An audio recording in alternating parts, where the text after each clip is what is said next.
Hello everyone, welcome to our channel Bioglitches. I am Swami Yadav. We are discussing breathing and exchange of gases.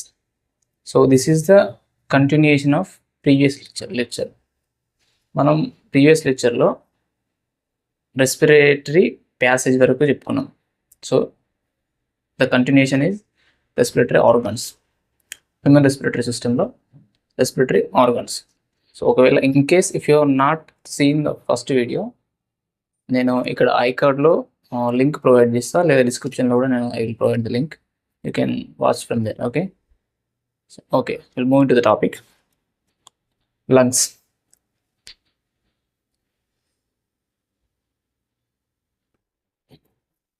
Lungs respiratory organs, lungs అని చెప్పుకున్నాం కదా human respiratory సిస్టంలో.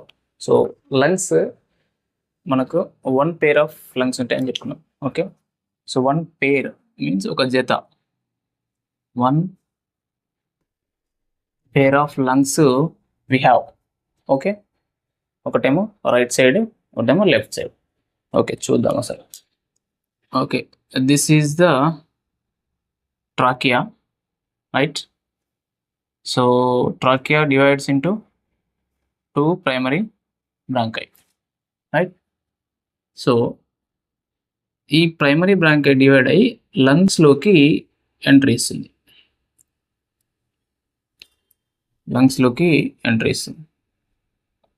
So this is hour left lung, and here it is our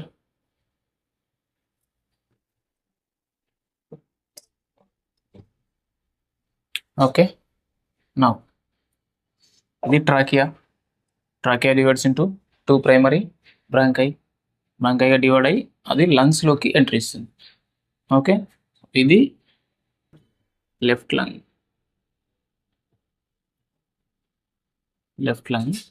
so this is our right lung. Okay, now between these two లంగ్స్కి మధ్యలో ఉన్న ఈ స్పేస్ని mediastinum space అంటాం. Mediastinum space. ఓకే, నౌ లంగ్స్కి ఇప్పుడు మన ఈ లెఫ్ట్ లంగ్ చూసుకున్నట్లయితే ఇక్కడ చిన్నగా నొక్కులాగా కరువులాగా వచ్చింది. అది ఎందుకు వచ్చిందంటే ఇంటర్నల్ ఆర్గాన్స్ డెవలప్మెంట్ జరుగుతున్నప్పుడు heart, lungs, liver, so they all ఒకేసారి డెవలప్మెంట్ జరుగుతుంది. సో ఇక్కడ మనకి హార్ట్ అనేది ఉంటుంది అనమాట. So we have heart here. So that's why ఆ చిన్న నాట్స్ అనేది ఏర్పడుతుంది లెఫ్ట్ సైడ్ లంగ్కి. సో కాబట్టి మనం దీన్ని కార్డియాక్ నాట్స్ అంటుంది. Cardiac notch. Okay, now left lung ఏమో కొంచెం లాంగ్, పొడవుగా ఉంది, కింది వరకు ఉంది. బట్ రైట్ లంగ్ చూసుకుంటే ఇది కొంచెం పైకి లిఫ్ట్ చేసినట్టుంది. ఎందుకంటే హియర్ మనకి ఇక్కడ ఒక ఆర్గాన్ ఉంటుంది. ఏంటది? Liver. So we have liver. So liver ఇక్కడ ఉండడం వల్ల రైట్ లంగ్ అనేది కొంచెం పైకి నెట్టినట్టు ఉంటుంది అన్నమాట. సో ఇన్ బిట్వీన్ మనకి డయాఫ్రమ్ ఉంటుంది. Okay, right. ఇక్కడ వరకు అయితే అర్థమైందిగా. నౌ ఈ లెఫ్ట్ లంగ్ అనేది it is divided into two లూప్స్గా డివైడ్ చేయబడుతుంది. So this is a oblique fissure అంటాం మనం. Oblique fissure. సో ఈ ఆబ్లిక్ ఫిషర్ వల్ల లంగ్స్ టూ లోబ్స్గా డివైడ్ అవుతాయి లెఫ్ట్ లంగ్. సో దీని పైన దాన్ని సుపీరియర్ లోబ్ అంటాం. Superior lobe. కింద దాన్ని ఇన్ఫీరియర్ లోబ్ అంటాం. Inferior lobe. ఓకే, సేమ్ అలాగే రైట్ కుడి లంగ్ కూడా ఊపిరితిత్తు కూడా 3 లూప్స్గా డివైడ్ చేయబడుతుంది. ఒకటేమో హారిజాంటల్ ఫిషర్, దీన్ని హారిజాంటల్ ఫిషర్ అంటాం. Horizontal fissure and here oblique fissure, oblique fissure. Okay, so 3 lobes divide అయింది రైట్ లాంగ్. నౌ ఈ పైన లోబ్ని సుపీరియర్ లోబ్ అంటాం. సుపీరియర్ లోబ్, మధ్యలో మిడిల్ లోబ్, కింద దాన్ని ఇన్ఫీరియర్ లోబ్ అంటాం. Inferior lobe. ఓకే, ఇక్కడ వరకు క్లియర్గా. నౌ మన లంగ్స్ చుట్టూ ఒక లేయర్ ఉంటుంది, ప్రొటెక్టింగ్ లేయర్. దాన్ని మనం సో ఈ లేయరు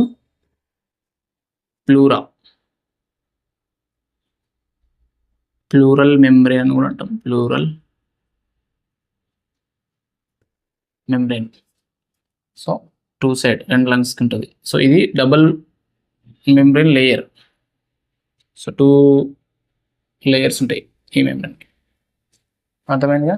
సో ఈ లేయర్ అనేది ప్రజెంట్ అయి ఉంటుంది. రైట్ లంగ్ చూసుకుంటే, రైట్ లంగ్ అనేది ఇట్ ఈస్ హెవియర్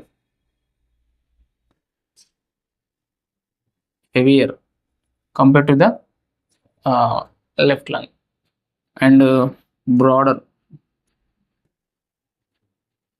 కొంచెం బ్రాడ్ వెడల్పు ఉంటుంది compare to the left lung, right lung అనేది.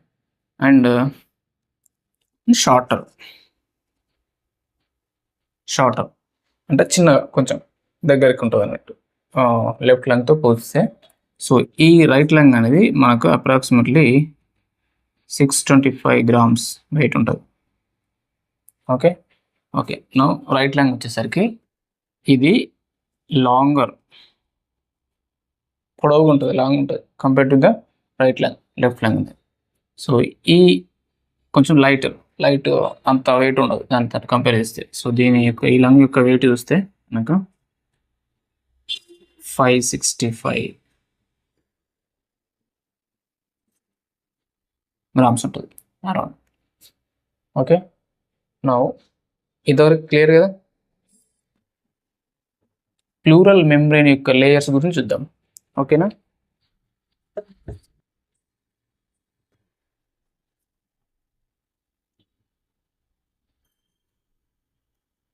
సో ఇది మన లంగ్ అనుకుంటే చుట్టూ ఒక లేయర్ ఉంటుంది, ఇన్నర్ లేయర్, అండ్ దాని చుట్టూ ఇంకో లేయర్ ఉంటుంది, outer layer. Pleural membrane double layer అన్నాం కదా. సో ఈ ఇన్నర్ లేయర్ని మనం inner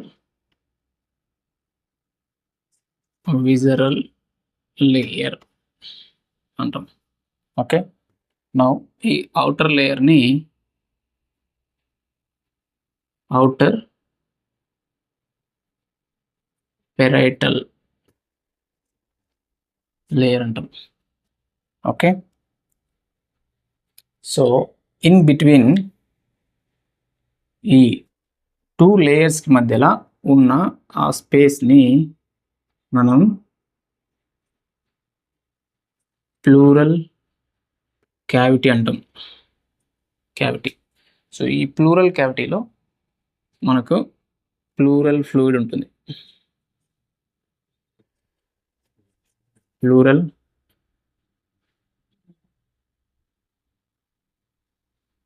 fluid.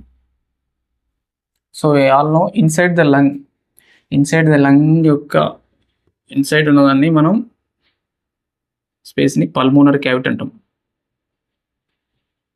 Pulmonary cavity. Now ఈ ప్లూరల్ మెంబ్రెయిన్ మధ్యలో ఉన్నదాన్ని ప్లూరల్ క్యావిటీ అని.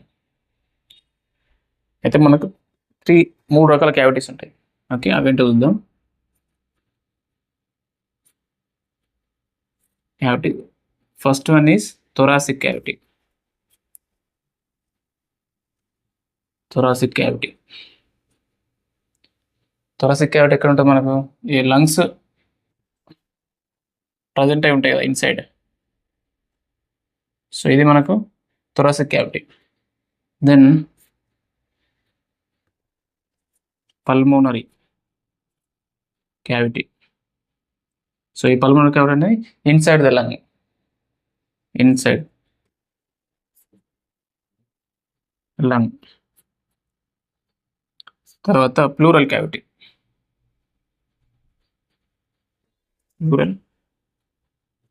సో గుర్తుంచుకోవాలి, ఇది చాలా ఇంపార్టెంట్. Plural cavity. ఓకే, అర్థమైందిగా 3 రకాల క్యావిటీస్. ఇదేమో thoracic cavity, inside the lung ఉండేది. పల్మోనరీ క్యావిటీ, ఈ ప్లూరల్ క్యావిటీకి మధ్యలో ఉన్న ప్లూరల్ మెంబ్రేన్ మధ్యలో ప్లూరల్ క్యావిటీ అంటారు. ఓకే, నౌ అయితే ఈ ప్లూరల్ మెంబ్రేన్ మనకు ఏ విధంగా హెల్ప్ చేస్తుందో చూద్దాం. సో ఇది మనకు షాక్ అబ్జార్ప్షన్ చేసుకుంటుంది షాక్ నుంచి. అదేవిధంగా రెడ్యూజెస్ ఫ్రిక్షన్ రెడ్యూస్ చేస్తుంది. అంటే ఏదైనా తగిలినా కూడా, కింద పడ్డా, లేదంటే ఇంకా ఏదైనా జరిగినా కూడా, సో లంగ్స్ని ప్రొటెక్ట్ చేస్తూ ఆ విధంగా హెల్ప్ చేస్తుంది అన్నట్టు. సో ఇక్కడ వరకు అది అర్థమైందిగా, right. Next alveoli.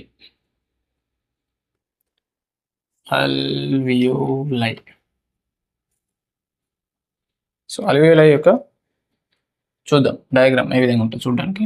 Alveoli, so this is alveoli అనుకుంటే, మనకి అల్వియోలై లోపల ఇన్సైడ్ కొన్ని సెల్స్ ఉంటాయి.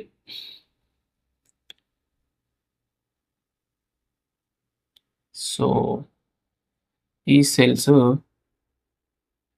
సింపుల్ స్క్వామస్ సెల్స్ అంటాం.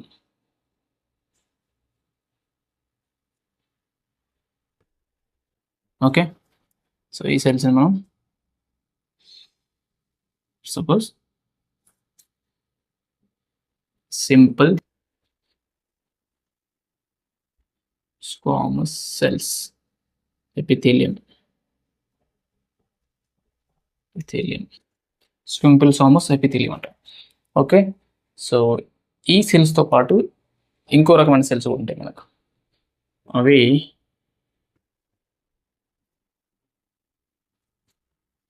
Type 2 alveolar cells. సో ఈ టైప్ 2 alveolar cells అనేవి మనకి the secrete phospholipid,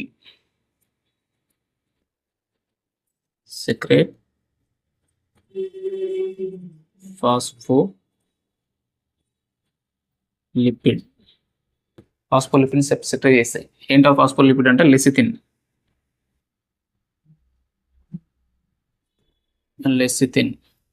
so lecithin అనే ఫాస్ఫోలిపిడ్ని సెక్రేట్ చేస్తాయి. సో ఈ లెసిథిన్ అనేది ఎలా హెల్ప్ చేస్తుందంటే అల్వియోలార్, సో ఇన్సైడ్ ద ఈ ప్లేస్ మనం లూమిన్ అంటాం, లూమిన్ ఆఫ్ ద అల్వియోలై. సో ఈ లెసిథిన్ అనేది అల్వియోలై ఇన్సైడ్ సర్ఫేస్ టెన్షన్ని రెడ్యూస్ చేస్తుంది, తగ్గిస్తుంది అన్నట్టు. అంటే ఈ అల్వియోలై అనేది కొలాప్స్ కాకుండా, ఎప్పుడైతే మనము ఫర్ ఎగ్జాంపుల్ ఒక బల్బుని తీసుకుంటే, బల్బులో గాలి ఊదిదేమనుకో, ఊదినప్పుడు బాగానే ఉంటుంది, కానీ గాలి తీసేసిన తర్వాత మనం దాన్ని రప్చర్ చేస్తుంటే సౌండ్ వస్తుంటుంది. సో అది రాకుండా, అంటే అలా లైక్ లూబ్రికెంట్ లాగా కొంచెం అలా హెల్ప్ చేస్తుంది అన్నమాట. సో ఈ లెసిథిన్ అనేది సర్ఫేస్ టెన్షన్ని డిక్రీజ్ చేస్తుంది అండ్ కొలాప్స్ కాకుండా హెల్ప్ చేస్తుంది, prevents collapse. prevents collapse of the alveoli. Now మనకు ఇంకో రకమైన సెల్స్ ఉంటాయి ఇక్కడ. ఏంటో సెల్స్ అంటే డస్ట్ సెల్స్.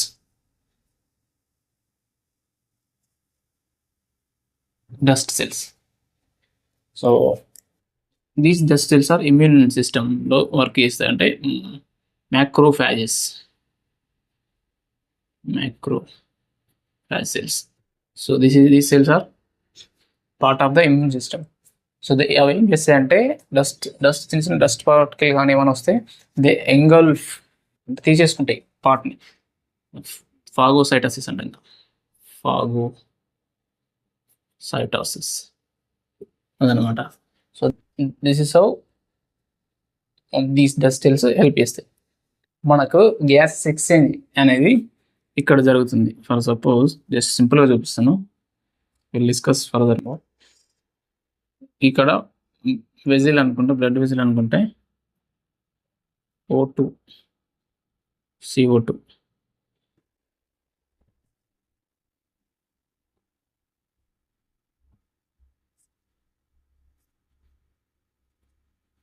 O2 CO2 ఇక్కడ ఎక్స్చేంజ్ అనేది జరుగుతుంది అల్వియోలై దగ్గర. ఈ అల్వియోలైస్ మనకు చూడడానికి గ్రేప్స్ లాగా కనిపిస్తాయి. Telugu like grape like structure. They are grapes like structure అనమాట. ఓకే, సో దీస్ అల్వియోలార్ మన లంగ్స్లో around 300 millions of alveoli present అయి ఉంటాయి. 300 మిలియన్ అంటే చాలా నంబర్ ఆఫ్ అల్వియోలైస్ ప్రజెంట్ ఉంటాయి. So that helps increasing surface area. అంత మొత్తంలో అల్వియోలైస్ ప్రజెంట్ అయినప్పుడు సర్ఫేస్ ఏరియా అనేది ఇంకా చాలా ఇంక్రీజ్ అవుతుంది. సో సర్ఫేస్ ఏరియా ఇంక్రీజ్ అయినప్పుడు ఏమవుతుంది? Increases surface area.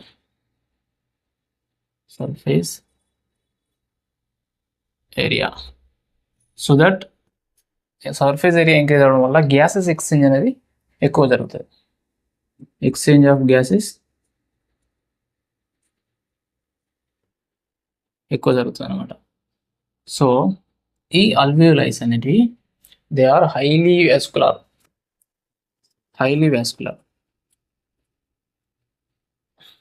This is the actual main site of the exchange of gases. Alveoli is the main site of gases exchange.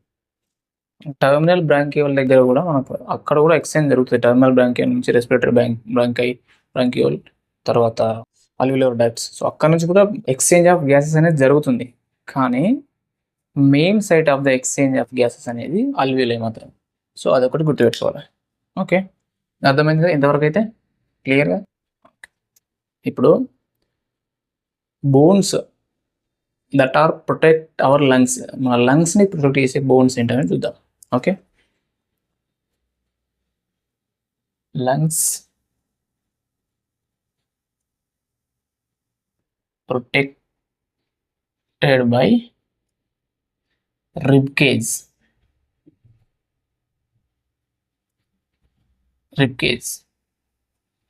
So ఈ rib cage అనేది 3 types of bones కలిగి ఉంటుంది. 3 types of bones form అవుతుంది అనమాట rib cage. So ఆ 3 types of bones అంటే చూద్దాం. First వచ్చేసి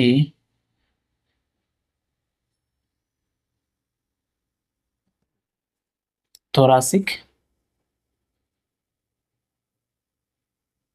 వర్టిబ్రే, తర్వాత సెకండ్ రిబ్స్, తర్వాత స్టెర్నమ్. సో ఈ 3 బోన్స్ అలాగే రిబ్ కేజ్ని ఫామ్ చేస్తాయి. అయితే ఇక్కడ చూద్దాం. So for example this is hour thoracic vertebrae. ఇది స్మాల్గా కొంచెం చిన్నగా ఉంటుంది. ఇదేమో sternum. In between ribs connect చేయబడి ఉంటాయి. ఓకే, ఇవి రిబ్స్ అనమాట. థొరాసిక్ వర్టిబ్రే అనేది కొంచెం పెద్దగా ఉంటుంది, బ్యాక్ సైడ్ డోర్సల్ సైడ్ ఉంటుంది.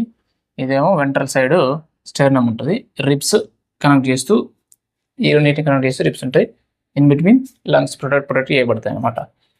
సో అయితే ఇప్పుడు ఈ థొరాసిక్ వర్టిబ్రే అనేది డోర్సల్లీ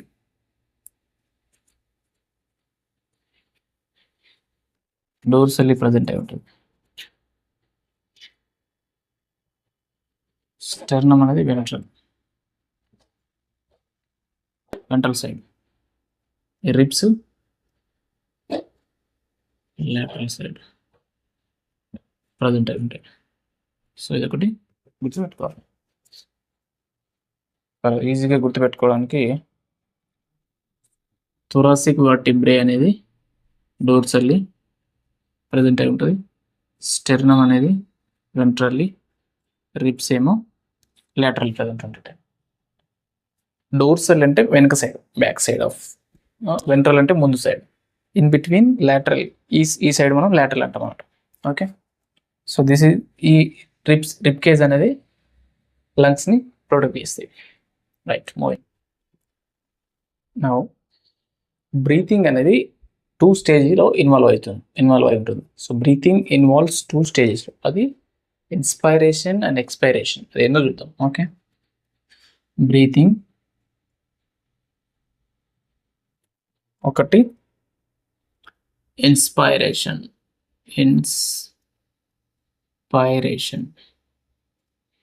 are we can say inhalation అని కూడా చెప్పొచ్చు. Inhalation and expiration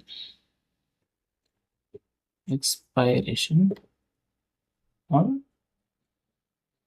exhalation. So breathing ఈ 2 స్టేజ్లో ఇన్వాల్వ్ అయి ఉంటుంది. ఓకేనా?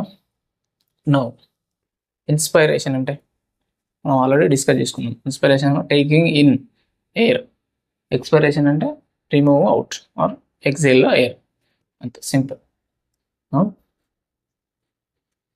Taking in fresh atmospheric air, right? Now expiration అంటే removal of CO2 rich air from lungs. Okay, or we can say exhale the foul air. అయితే ఈ air అనేది in and out ఏ విధంగా మూవ్ అవుతుంది అనేది చూద్దాం. ఫస్ట్ రిమెంబర్ ఆల్వేస్, ఎయిర్ అనేది air movement ఏ విధంగా జరుగుతుంది. Air moves, always remember, air అనేది హై ప్రెషర్ నుంచి లో ప్రెషర్కి మూవ్ అవుతుంది. ఆల్వేస్, ఎప్పుడైనా కూడా హై ప్రెషర్లో ఉన్న ఎయిర్ లో ప్రెషర్కి మూవ్ అవుతుంది. Just like water flow high ఎక్కువ ఎత్తు పల్లం నుంచి దిగువ పల్లంకి ఏ విధంగా అయితే ఫ్లో అవుతుందో water, same just like that. So always high pressure నుంచి ఇట్ మూవ్స్ లో ప్రెషర్. ఇది ఒకటి గుర్తుపెట్టుకోండి. మనకి ఇక్కడ pressure inverse proportional to V, ఇది boils law.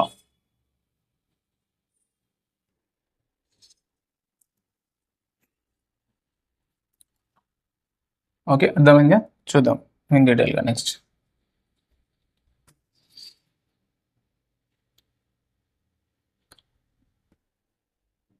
The movement of air into and out of the lungs is carried out by creating a pressure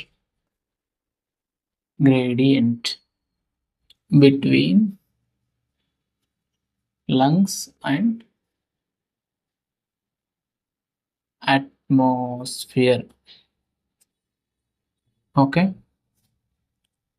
అయితే the movement of the air into and out of the lungs అనేది pressure gradient create చేయడం వల్ల జరుగుతుంది. So దానికి ఎవరు help చేస్తారు, అది ఎలా జరుగుతుంది, ఏ మజిల్స్ హెల్ప్ చేస్తాయి అంటే మనకు డయాఫ్రమ్ ఉంటుంది. Diaphragm and external intercostal muscles అని ఉంటాయి. సో అవి హెల్ప్ చేస్తాయి. సో అది ఎలా జరుగుతుందో చూద్దాము. దానికంటే ముందు మనకు ఇక్కడ ఇన్స్పైరేషన్ అన్నాం కదా, ఇన్స్పైరేషన్ అండ్ ఎక్స్పైరేషన్. ఎక్స్పైరేషన్ అంటే ఎయిర్ తీసుకున్నప్పుడు ఏ విధంగా మూవ్ అవుతుంది, అండ్ ఎక్సలేషన్ గాలి బయటకు వదిలినప్పుడు ఏ విధంగా మూవ్ అవుతుంది చూద్దాం.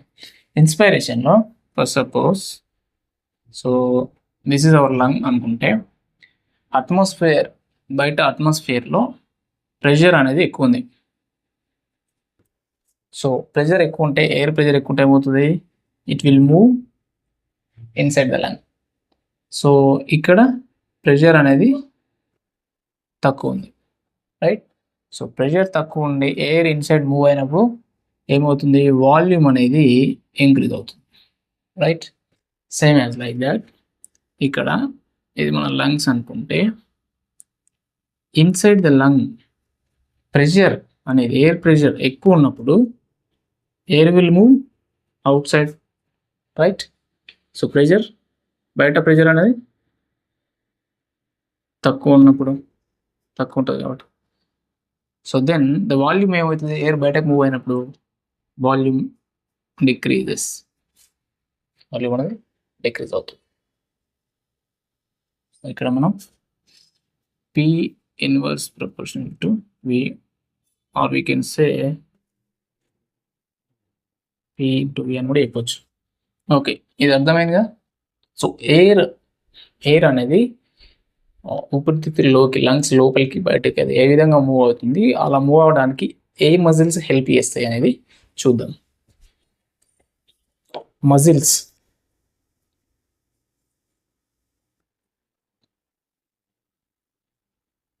Muscles that are help in బ్రీతింగ్లో హెల్ప్ చేసేటి. అయితే మనం మళ్ళీ ఒకసారి డయాగ్రామ్ ఇద్దాం. So this is our thoracic vertebrae. So this is our sternum. In between we have ribs. Ribs omega, right. అయితే ఈ రిబ్స్కి మధ్యలో ఇది స్టెర్నమ్,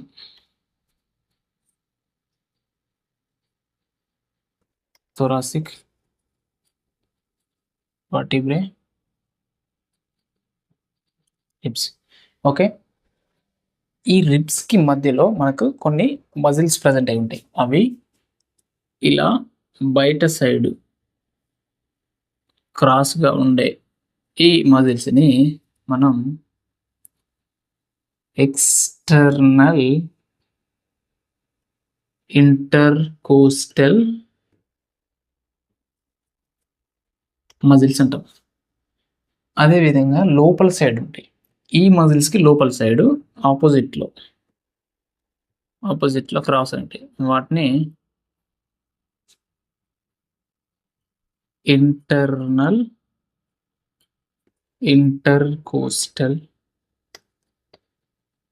మజిల్స్ అంటాం. ఓకే, ఇన్ బిట్వీన్ ఈ యొక్క రిబ్స్కి మధ్యలో ఉన్న స్పేస్ని ఇంటర్కోస్టల్ స్పేస్ అంటాం. Intercostal space. ఓకే, ఇప్పుడు మీకు ఇది అర్థం కావడానికి కొంచెం ఈజీ ఎక్స్ప్లెయిన్ చేస్తా. ఈ రిబ్స్ ఫర్ సపోజ్ రిబ్స్ ఇవి అనుకుంటే, ఇన్ బిట్వీన్ మజిల్స్ ఈ విధంగా క్రాస్గా ప్రజెంట్ అయి ఉంటాయి.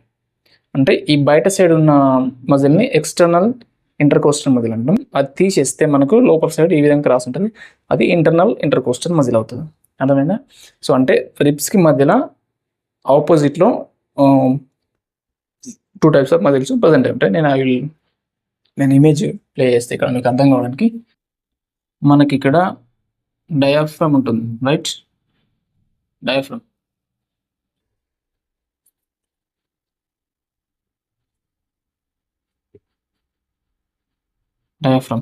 ఈ డయాఫ్రమ్ అనేది ఫ్రెనిక్ అనే మజిల్స్ ఫ్రెనిక్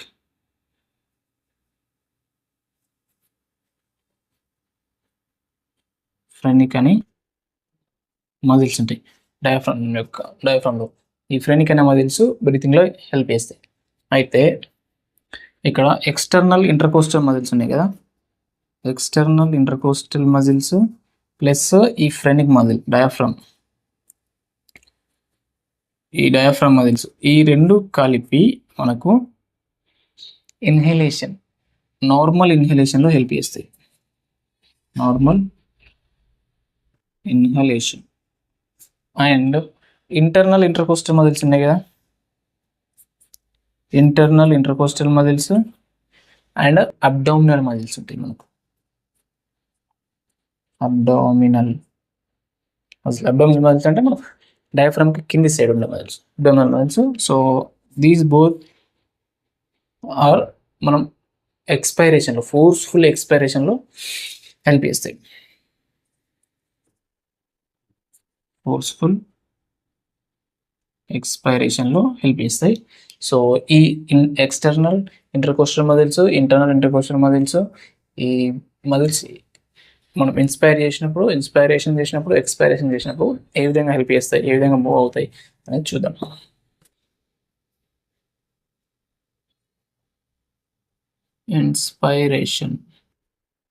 ఇన్స్పైరేషన్ మనం 2 రకాలుగా జరుపుతాం. ఇన్స్పైరేషన్ అంటే గాలిని తీసుకోవడం లోపలికి, ఒకటి normal inspiration,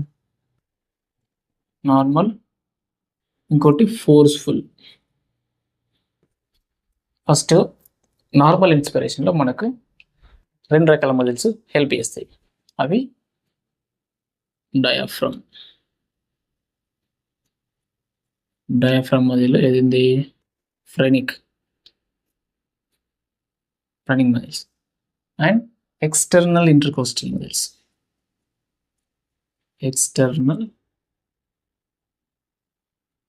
intercostal muscles. So ఈ 2 మజిల్స్ ఏ విధంగా హెల్ప్ చేస్తాయి అంటే, వెనెవర్ ఈ డయాఫ్రమ్ అనేది కాంట్రాక్షన్ అనేది జరిగినప్పుడు, whenever this diaphragm contracts, అప్పటి వరకు డయాఫ్రమ్ ఏ విధంగా ఉంది, ఫర్ సపోజ్ ఇక్కడ చిన్నది చూద్దాం. డయాఫ్రమ్ అనేది ఇలా డోమ్ షేప్లో ఉంటుంది. సో ఈ డయాఫ్రమ్ అనేది కాంట్రాక్ట్ జరిగినప్పుడు మనకు so it will become a flatten, ఇక్కడ నుంచి ఫ్లాట్ అయిపోతుంది. సో అంటే మనకేమవుతుంది, వాల్యూమ్ అనేది ఇక్కడ తక్కువ ఉంది కానీ ఇక్కడతో కంపేర్ చేస్తే ఇక్కడ ఎక్కువ అవుతుంది. సో వాల్యూమ్ అనేది ఇంక్రీజ్ అవుతుంది. ఏ విధంగా? యాంటీరియర్ పోస్టీరియర్ యాక్సిస్లో, right? So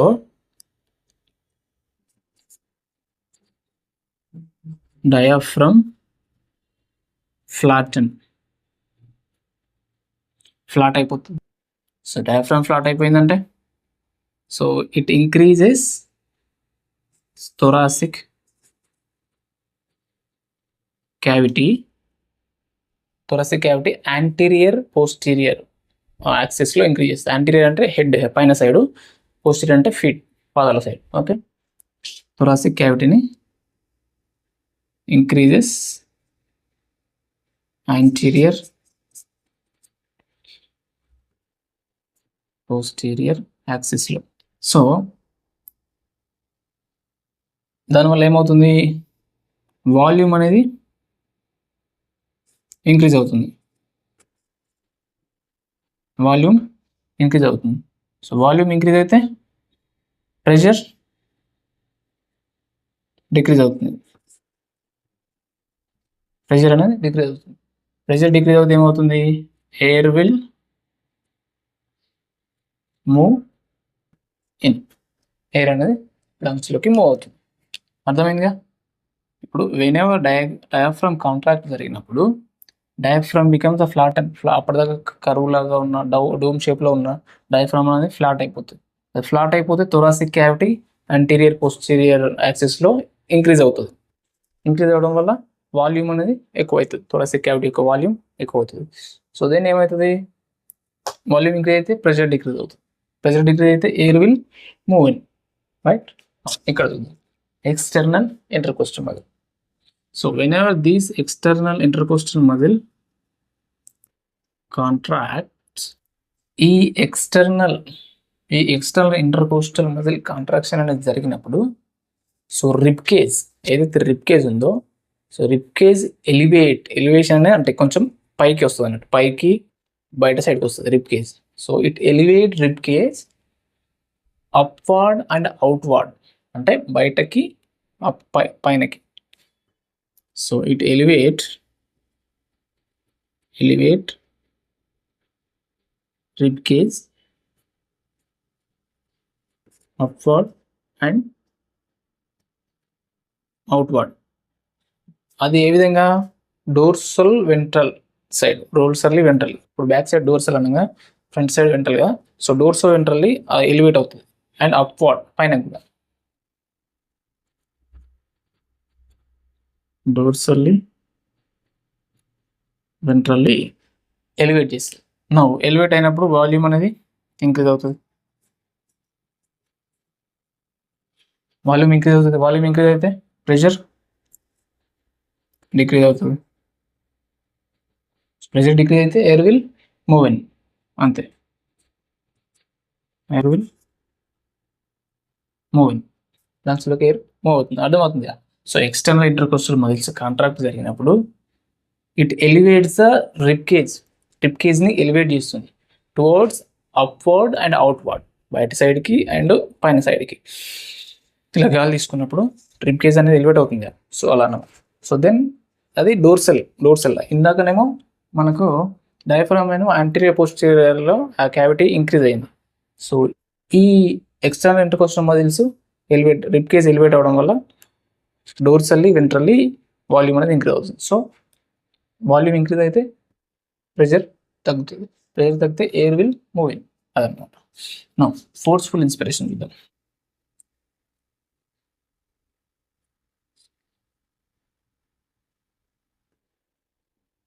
స్కేలియన్ muscle, పెక్టోరలిస్ మైనోరా,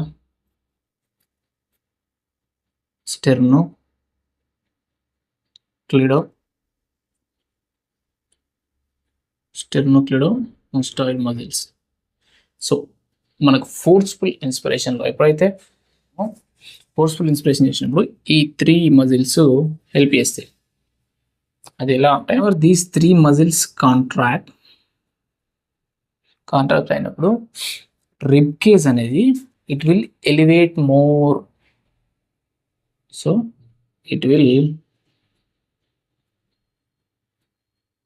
elevate more అంటే నార్మల్ ఎక్స్పిరేషన్ జరిపినప్పుడు మనకి ఈ నెక్కి పక్కన నెక్ మన మెడకి సైడ్కి ఉన్న మజిల్స్ అనేవి మూవ్ అవ్వవు. నార్మల్ ఎక్స్పిరేషన్ ఇప్పుడు మీరు తీసుకున్నప్పుడు. అదే ఫోర్స్ఫుల్ ఇన్స్పిరేషన్ చేసినప్పుడు ఈ నెక్ సైడ్కి ఉన్న మజిల్స్ మూవ్ అవుతాయి, ఈ మజిల్స్ అనేవి. So then it will elevate more, ఇంకా ఎక్కువ ఎలివేట్ చేస్తుంది రిబ్ కేజ్ ఇంకెక్కువ వాల్యూమ్ అనేది ఇంక్రీజ్ అవుతుంది. సో దెన్ ఎక్కువ ఎలివేట్ చేసినప్పుడు వాల్యూమ్ అనేది ఏమవుతుంది, ఇంక్రీజ్ అవుతుంది. సో వాల్యూమ్ ఇంక్రీజ్ అవుతే ప్రెషర్ డిక్రీజ్ అవుతే air will move in.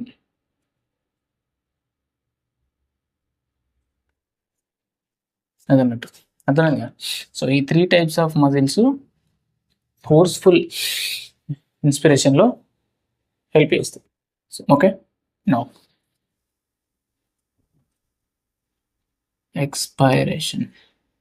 So expiration కూడా మనకు 2 రకాలు జరుగుతుంది. ఒకటి normal expiration and forceful expiration. Okay, ఇక్కడ నార్మల్ ఎక్స్పైరేషన్ జరిపినప్పుడు all the muscles of inhalation are relax. So inhalation చేసేటప్పుడు ఎల్పి సిస్టమ్ మజిల్స్ అన్ని రిలాక్స్ అయిపోతాయి. సో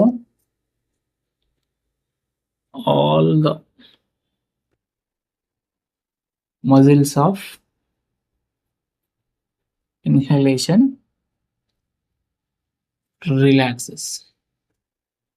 relax అయిపోతాయి. Then everything comes to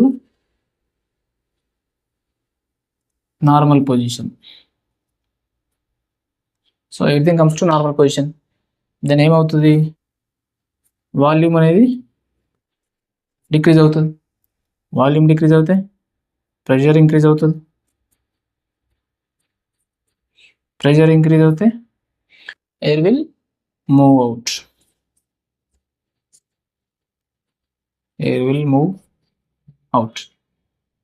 అర్థమైంది. ఆల్ ద మజిల్స్ ఇన్హలేషన్ చేసినప్పుడు help చేసిన muscles అన్నీ రిలాక్స్ అవుతాయి. Everything comes to normal and volume అనేది డిక్రీజ్ అవుతుంది. వాల్యూమ్ డిక్రీజ్ అయితే ప్రెషర్ ఇంక్రీజ్ అవుతుంది. ప్రెషర్ ఇంక్రీజ్ అయితే air will move out. Right. Now ఇక్కడ ఫోర్స్ఫుల్ ఎక్స్ప్రెషన్ చూద్దాం.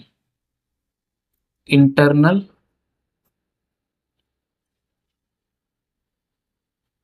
ఇంటర్కోస్టల్ మజిల్స్,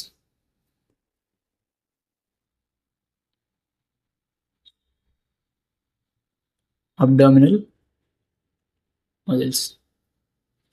సో ఈ 2 types of muscles forceful expiration చేసినప్పుడు, ఫోర్స్ఫుల్గా గాలి బయటకు వదిలినప్పుడు, ఎక్సైల్ చేసినప్పుడు హెల్ప్ చేస్తుంది. అది ఎలా చూద్దాం. ఈ ఇంటర్నల్ ఇంటర్కోస్టల్ మజిల్స్ కాంట్రాక్ట్ అయినప్పుడు, so these internal intercostal muscle it works completely opposite to the external intercostal muscles. External intercostal muscles rib కేజ్ని ఎలివేట్ చేసినాయి. సో ఇది ఆపోజిట్ వర్క్ చేస్తుంది కదా. So the internal intercostal muscle అనేది, so rib cage అనేది it moves, rib cage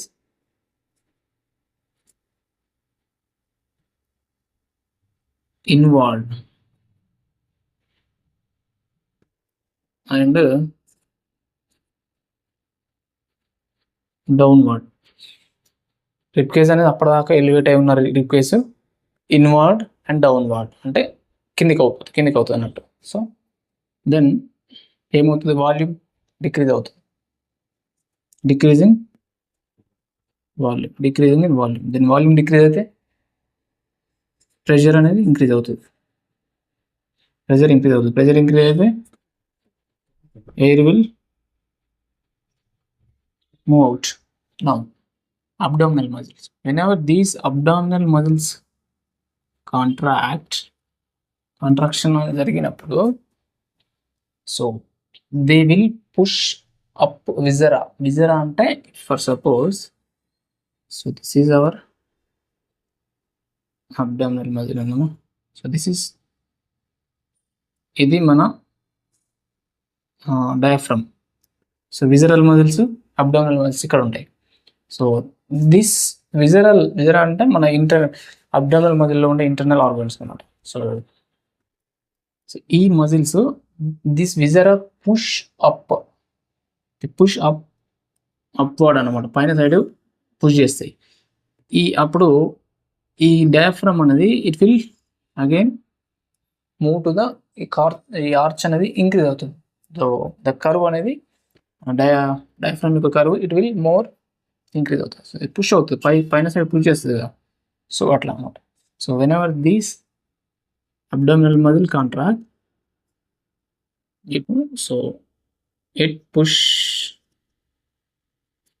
the విజరా towards diaphragm. Diaphragm side push చేస్తుంది. So diaphragm side push చేసినప్పుడు diaphragm అనేది ఏమవుతుంది, diaphragm becomes more arch, curve అనేది ఎక్కువ వస్తుంది ఇక్కడ. సో ఈ మజిల్స్ అనేవి ఇంతవరకు ఇలా వెళ్ళిపోతాయి అనమాట. సో డయాఫ్రమ్ బికమ్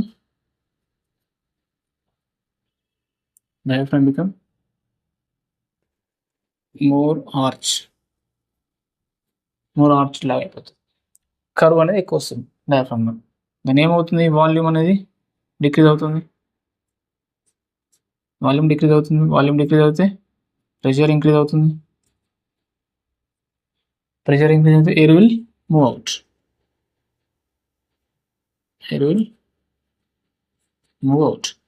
అర్థమైందిగా ఇంతవరకు? ఒకవేళ అర్థం కాకపోతే మళ్ళీ ఒకసారి చూడండి, then it will be more understanding, more బెటర్గా అర్థమవుతుంది. Okay, remaining topic will discuss in the next video. Okay, right. So thank you for watching. Please like the video and share with your friends and do subscribe. నేను next video upload చేసేసిన వెంటనే మీకు రావాలి అంటే, notification video మీ వరకు రావాలంటే మీరు subscribe చేసుకుని పక్కన ఉన్న బెల్ ఐకాన్ని నొక్కి పెట్టుకుంటే మీకు నెక్స్ట్ అప్లోడ్ చేసిన వెంటనే వీడియో నోటిఫికేషన్ అనేది వస్తుంది. Okay, thank you for watching.